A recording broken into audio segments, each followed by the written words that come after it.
اچھا، جو جن بھوت جو ہوتے ہیں ان کے اوپر بھی تھوڑی روشنی ڈالیے گا کہ جن بھوتوں کا اور فرشتوں کا انسانی زندگی میں کس کا زیادہ عمل دخل ہے، معیار کیا ہے، کہ کیا واقعی جن بھوت انسانوں کی زندگی میں اثر انداز ہوتے ہیں یا کہ یہ ہمارے تخیلات ہیں، یہ فکریں ہیں، یہ کیا ہیں؟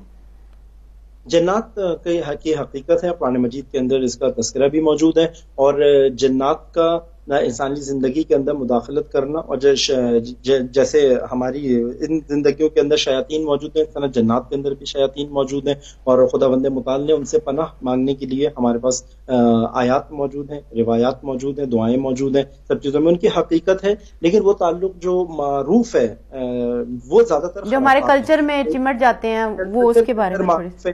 جنوں کے حوالے سے، کہ فلاں جن جو ہے وہ یہ کر لے گا، فلاں جن نے مجھے تسخیر کر لیا، فلاں جن یہ سب کچھ کیا ہوا ہے۔ فلاں جن میرے قابو میں ہے، یہ بھی ہم سنتے ہیں اکثر۔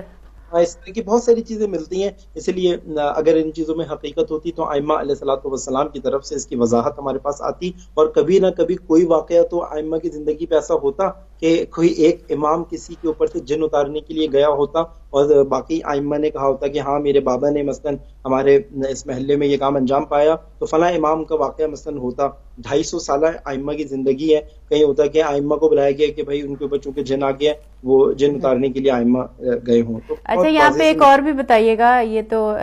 جنوں بھوتوں رسموں کی بات ہو گئی، اگر کچھ رہ گیا تو آپ ایڈ کر سکتے ہیں۔